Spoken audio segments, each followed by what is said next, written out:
ಅಸ್ಸಲಾಮು ಅಲೈಕುಂ ವರಹಮತುಲ್ಲಾಹಿ ವಬರಕಾತು. ಇತರ ಎಲ್ಲರಿಗೂ ನಮಸ್ಕಾರ. 22ನೇ ವಾರ್ಷಿಕೋತ್ಸವ ಕಣಚೂರು ವಿದ್ಯಾಸಂಸ್ಥೆ ವೇದಿಕೆ ಮೇಲೆ ಇರುವಂಥ ನಮ್ಮ ಇವತ್ತಿನ ಮುಖ್ಯ ಅತಿಥಿಗಳು, 3 ಜಿಲ್ಲೆಯ ಮುಖ್ಯಸ್ಥರು, ಲೇಬರ್ ಡಿಪಾರ್ಟ್ಮೆಂಟಿನ ನಾಜಿಯಾ ಸುಲ್ತಾನಾ ಮೇಡಮ್ರವರು ಮತ್ತು ಇವತ್ತಿನ BO ನಮ್ಮ ಶಿಕ್ಷಣ ಕ್ಷೇತ್ರ ಅಧಿಕಾರಿಗಳು, ನಮ್ಮ ಸಂಸ್ಥೆಯ ಚೇರ್ಮನ್ರು ಅಬ್ದುಲ್ ರೆಹಮಾನ್ರವರು, ನನ್ನ ಮನೆಯವರು, ನನ್ನ ಮಗಳು ಮತ್ತು ಇತರ ನಮ್ಮ ಸಂಸ್ಥೆಯ ಪ್ರಿನ್ಸಿಪಾಲ್ಗಳು, ನಡೆದಿರತಕ್ಕಂಥ ನನ್ನ ಸಹೋದರ ಸಹೋದರಿಯರು ಮತ್ತು ಮುದ್ದು ವಿದ್ಯಾರ್ಥಿನಿಯರು, ನಮಗೆ ಈ ಒಂದು ವಾರ್ಷಿಕೋತ್ಸವ ಅಂತೇಳಿದರೆ ಒಂದು ಥರದ ಹುಮ್ಮಸ್ಸ, ಸಂತೋಷ. ಈ ಸಂತೋಷದಲ್ಲಿ ಪಾಲ್ಗೊಳ್ಳಿದ್ರೆ ಏನಾದರೂ ಒಂದು ಪ್ರಯೋಜನ ಆಗಬೇಕು ನಮ್ಮ ವಿದ್ಯಾರ್ಥಿಗಳಿಗೆ, ವಿದ್ಯಾರ್ಥಿನಿಯರಿಗೆ ಅಂತ ಹೇಳುವಂಥ ಒಂದು ಮನೋಭಾವ ಯಾವತ್ತೂ ಕೂಡ ನನ್ನಲ್ಲಿ ಇರ್ತದೆ. ವಿದ್ಯಾಕ್ಷೇತ್ರದಲ್ಲಿ ಮುಂದುವರೆದವ್ರನ್ನ ಕರೆಸಿ ನಾವು ಅನೇಕ ವರ್ಷಗಳಲ್ಲಿ, ಇವರು ಯಾರು ನಮ್ಮ ಸ್ಪೋರ್ಟ್ಸು ಇವರು ರತ್ನಾಕರ್ ಅಂತ ಅವರು ಅಲ್ಲ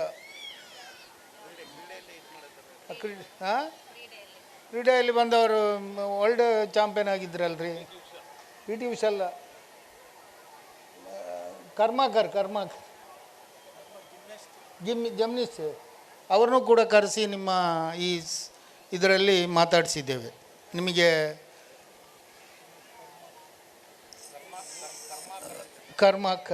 ಕರ್ಮಾಕರ್ ಹೌದು. ನಾನು ಯಾಕೆ ಇದನ್ನು ಎತ್ತೇನಂತೇಳಿದರೆ, ನನ್ನ ಪುತ್ರ ರೆಹಮಾನ್ ಪಾಪ ಯಾರನ್ನೂ ಈ ಸಲದ ಗೆಸ್ಟಾಗಿ ಕರೆಯೋಣ ಅಂಥೇಳಿ. ನಮ್ಮ ಜಿಲ್ಲೆಯಲ್ಲಿ ಇವರು ಮಾತ್ರ ಅಲ್ಲ, ಮುಸ್ಲಿಂ KS ಅಧಿಕಾರಿಗಳು ಇನ್ನೂ ಇದ್ದಾರೆ, ನಮ್ಮ ಮೂಡ ಕಮಿಷನರ್ ಇದ್ದಾರೆ, ಮತ್ತು ಪೊಲೀಸ್ ಅಸಿಸ್ಟೆಂಟ್ ಕಮಿಷನರ್ ಆಗಿದ್ದಾರೆ, ACP, ಇನ್ನು ಇನ್ಕಮ್ ಟ್ಯಾಕ್ಸ್ನಲ್ಲೂ ಇದ್ದಾರೆ, ಅನೇಕರಿದ್ದಾರೆ. ಆದರೆ ಈ ಚಿಕ್ಕ ವಯಸ್ಸಿನಲ್ಲಿ ಇಂಥ ದೊಡ್ಡ ಹುದ್ದೆಯನ್ನು ಹೊತ್ತುಕೊಂಡು ನಮ್ಮ ಜಿಲ್ಲೆಯಲ್ಲಿ ಕೆಲಸ ಮಾಡಲಿಕ್ಕೆ ಬಂದಂಥ ಒಬ್ಬ ಮುಸ್ಲಿಂ ಮಹಿಳೆಯನ್ನು ನನ್ನ ಸಹೋದರ ಸಹೋದರಿಯವರು ಎತ್ತವರು ಇವತ್ತು ಒಂದು ನಿಮಿಷ ಆಲೋಚನೆ ಮಾಡಬೇಕು. ಅವ್ರು ಹೇಳಿದರು, ನಾನು ಉರ್ದು ಶಾಲೆಯಲ್ಲಿ ಕಲ್ತಿದ್ದೇನೆ ಅಂತೇಳಿ. ಅಪ್ಪಟ ಶ್ರೀಮಂತರ ಮಕ್ಕಳಾಗಿದ್ದರೆ ಈ ಹಂತಕ್ಕೆ ತಲುಪಲು ಸಾಧ್ಯವಿಲ್ಲ. ಸಾಮಾನ್ಯ ಕುಟುಂಬದಿಂದ ಬಂದವರು ಇರ್ಬೋದು, ನನಗೆ ಗೊತ್ತಿಲ್ಲ. ಯಾಕೆ ಕರೆಸಿದ್ದೇವೆ ಅವರ ಮಾದರಿಯನ್ನು ನೀವು ಈಗ ನಮ್ಮ BO ಸಾಹೇಬರು ಹೇಳಿದಾಗೆ ನೀವು ಆಲೋಚನೆ ಮಾಡಬೇಕು. ನನ್ನ ಮಗಳು ಕೂಡ ಇದೇ ಥರ ಈ ವಿದ್ಯಾಭ್ಯಾಸ ಪಡ್ಕೊಂಡು, ನಾನು ಯಾವತ್ತೂ ಹೇಳ್ತಾ ಇರ್ತೇನೆ, ಈ ವರ್ಷದ ಸ್ಪೋರ್ಟ್ಸಲ್ಲಿ ಅತ್ಯಂತ ಹೆಚ್ಚಿನ ಸಂಖ್ಯೆಯಲ್ಲಿ ನನ್ನ ಹೆಣ್ಣು ಮಕ್ಕಳು ಭಾಗವಹಿಸಿದ್ದೀರಿ. ಈ ಕಡೆ ಕೂರುವವರು ಕಮ್ಮಿ, ಆ ಕಡೆ ಕೂರುವವರು ಜಾಸ್ತಿ, ಪಾರ್ಟಿಸಿಪೇಟ್ ಮಾಡುವವರು ಜಾಸ್ತಿ ಇದ್ರಿ. ಇನ್ನೂ ಕೂಡ ಸಾಲದು, ಎಲ್ಲರೂ ಕೂಡ 100ಕ್ಕೆ 100ರಷ್ಟು ಹೆಣ್ಣು ಮಕ್ಕಳು ಆಟೋಟ ಸ್ಪರ್ಧೆಗಳಲ್ಲಿ ಭಾಗವಹಿಸಬೇಕು. ಮಾತ್ರ ಅಲ್ಲ, ನಮ್ಮ ಲೇಬರ್ ಕಮಿಷನರ್ ಹೇಳಿದಾಗೆ ಒಂದಲ್ಲ ಒಂದು ದಿನ ನಿಮ್ಮ ಜೀವನದ ಅತ್ಯುನ್ನತ ಎತ್ತರಕ್ಕೆ ಏರುವಂಥ ವಿದ್ಯಾಭ್ಯಾಸವನ್ನು ಕಲಿತುಕೊಂಡು ಆ ದಿಟ್ಟಿನಲ್ಲಿ ಮುಂದುವರಿಬೇಕು. ಇವತ್ತು ಹೆಣ್ಣುಮಕ್ಕಳು ಒಂದು ಕಾಲದಲ್ಲಿ 50 ವರ್ಷಗಳ ಹಿಂದೆ ನನ್ನ ಅಕ್ಕನ ಸ್ಕೂಲಿಗೆ ಹೋಗಲಿಲ್ಲ, ಸ್ಕೂಲಿಗೆ ಕಳಿಸ್ತಿರ್ಲಿಲ್ಲ. 5-6 ವರ್ಷ 5ನೇ ಕ್ಲಾಸಿನ ನಂತರ ಮುಸ್ಲಿಂ ಹೆಣ್ಣು ಮಕ್ಕಳನ್ನ ಒಂದು ಕಾಲ ಇತ್ತು. ಇವತ್ತಾಗಲ್ಲ. ಇವತ್ತೆಲ್ಲ ತಾಯಂದರು ಮಕ್ಕಳನ್ನ ಸ್ಕೂಲಿಗೆ ಕಳಿಸ್ತಾರೆ, ಕಾರಣಾಂತರದಿಂದ ಸ್ಕೂಲನ್ನು ಬಿಡ್ತಾರೆ. ಅದಾಗಬಾರ್ದು. ಅತ್ಯುನ್ನತ ಸ್ಥಾನಕ್ಕೆ ಏರುವಂಥ ನೀವು ನಜ್ಮಾ ಸುಲ್ತಾನ ನಮ್ಮ ಲೇಬರ್ ಕಮಿಷನರ್ ಅವ್ರನ್ನ ಒಂದು ಉದಾಹರಣೆಯಾಗಿ ಇಟ್ಟುಕೊಂಡು ಒಬ್ಬರಾದರೂ ಇಬ್ಬರಾದರೂ ಈ ಸ್ಕೂಲ್ನಲ್ಲಿ ಅವರೀಗ ಇನ್ನು ಮುಂದೆ IAS ಪಡ್ಕೊಂಡ್ರೆ ಅಥವಾ ವಿಧಾನಸೌಧದಲ್ಲಿ ಲೇಬರ್ ಸೆಕ್ರೆಟರಿ ಆಗಿ ಅಥವಾ ಸರ್ಕಾರದ ಮುಖ್ಯ ಕಾರ್ಯದರ್ಶಿಯಾಗಿ ಈ ರಾಜ್ಯಕ್ಕೆ ಕಾನೂನಾತ್ಮಕವಾದ ನಿಲುವಳಿಗಳನ್ನು ಕಾನೂನನ್ನು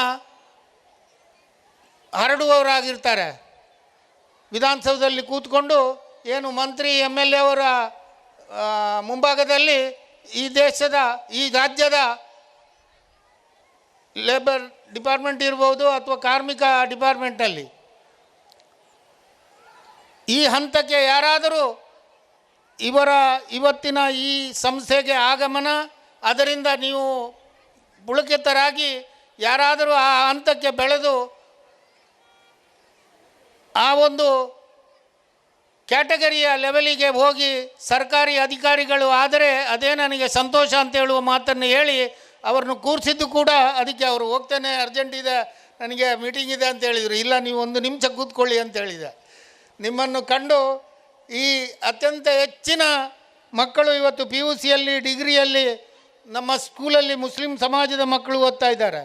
ಆದರೆ ಅವರ ಒಂದು ಮನೋಭಾವ ನಿಮ್ಮ ಕಡೆಗೆ ತಿರುಗಬೇಕು ಅಂತ ಹೇಳುವ ಮಾತನ್ನು ಹೇಳಿ ಹೆಚ್ಚಿನ ಹೊತ್ತು ನೀವು ಏನಕ್ಕೆ ಕಾದಿದ್ದೀರಿ ಅಂತ ನನಗೆ ಗೊತ್ತಿದೆ. ಕಲ್ಚರಲ್ ಪ್ರೋಗ್ರಾಮ್ ನೋಡಲಿಕ್ಕೆ ನೀವು ಕಾದಿದ್ದೀರಿ, ನಮ್ಮ ಭಾಷಣ ಕೇಳಲಿಕ್ಕೆ ನಿಮಗೆ ಇಷ್ಟ ಇರುವುದಿಲ್ಲ. ಆದರೂ ಇಷ್ಟೊಂದು ಮಾತು ಹೇಳಬೇಕಾಗಿದೆ ನಾನು. ಯಾಕೆಂತೇಳಿದರೆ ಅವರನ್ನು ಕರೆಸಿದ್ದಕ್ಕೆ ನಿಮಗೆ ಒಂದು ಲೆಸನ್ ಆಗಿ, ಒಂದು ಪಾಠವಾಗಿ ಪರಿಗಣಿಸಿ ಆ ಒಂದು ಮನೋಭಾವ, ಯಾಕೆ ನನ್ನ ಮಗಳು ನನ್ನ ತಂಗಿ ಯಾಕೆ ಅವಳಾಗೆ ಆಗಬಾರ್ದು ಅಂತ ಹೇಳುವ ಒಂದು ಮನೋಸ್ಥಿತಿ ನಿಮಗೆ ಬರಲಿ ಅಂತೇಳಿ ದೇವರಲ್ಲಿ ಪ್ರಾರ್ಥಿಸಿ ನನ್ನ ಮಾತನ್ನು ಮುಗಿಸ್ತೇನೆ. ಜೈ ಹಿಂದ್.